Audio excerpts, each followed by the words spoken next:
तीन बहनों की लालची भाभी। करिश्मा, रेशमा और मनीषा तीन बहनें हैं। उनका एक भाई भी है, मयंक। मयंक अपनी बहनों को बहुत प्यार करता है, लेकिन मयंक की पत्नी सविता इस मामले में मयंक से बिल्कुल ही अलग है।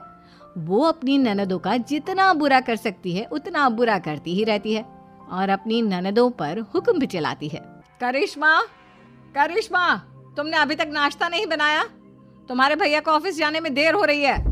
हाँ भाभी, बस अभी बनाती हूँ। करिश्मा, तुम ये ढीलापन छोड़ दो।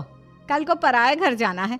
वहाँ अगर तुम इस तरह से काम करोगी तो लोग क्या कहेंगे कि माँ ने और भाभी ने कुछ सिखाया नहीं।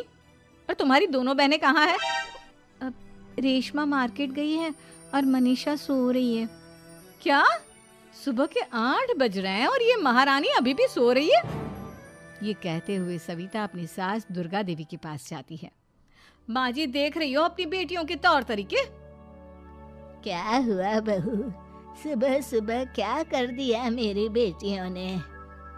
अरे एक तो अभी अभी उठकर किचन में गई है, दूसरी सुबह सुबह बाहर चली गई और तीसरी अभी तक सो रही है। क्या करूं मैं इन तीनों का? मैं तो परेशान हो गई हूँ। जा जाकर उठा उसे और रेशमा से मैं बात करती हूँ। सविता सीधा मनीषा के कमरे में जाती है और उससे कहती है, महारानी जल्दी उठो, सूरज सर पर आ गया है। भाभी थोड़ी देर और सोने दो ना, मैं रात को लेट सोई थी।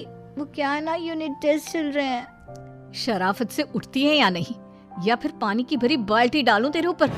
नहीं नहीं भाभी, मुझे बिस्तर में नहीं नहाना, उठती हूँ मैं। मनीषा जल्दी से उठकर बाथरूम में चली जाती है। सभी आराम से बैठकर नाश्ता कर रहे होते कि तभी रेशमा बाजार से हाथ में सामान लिए आ जाती है। रेशमा को देखते ही सविता उस पर बरस पड़ती है। लो, आ गई महारानी। ऐसा भी क्या सामान लाना था जो सुबह आंख मलते ही बाजार की तरफ रवाना हो गई? भाभी, कल आप ही तो चीख रही थी कि घर का सारा सामान मुझे ही लाना पड़ता है, घर में किसी को भी किसी काम से कोई लेना देना नहीं है। अब मैं बाजार जाकर सामान ले आई तो आपको इस बात से भी तकलीफ हो रही है? देख रही हो माँ जी, अपनी बेटी की जुबान कैंची से भी तेज चलती है। और मयंक, आप तो कुछ कहेंगे नहीं अपनी लाडली बहन को? रेशमा, अपनी भाभी से ऐसे बात नहीं करते। चलो माफी मांगो। भैया, मैं क्यों माफी मांगू? आप भाभी से बोलिए ना कि हम पर कम हुक्म चलाया करे।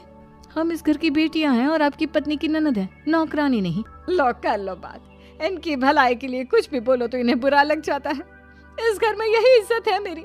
देख लो माँ जी, आपकी बेटी किस लहजे में मुझसे बात कर रही है। सविता वहां से चली जाती है। मयंक को बहुत गुस्सा आता है, वो भी वहां से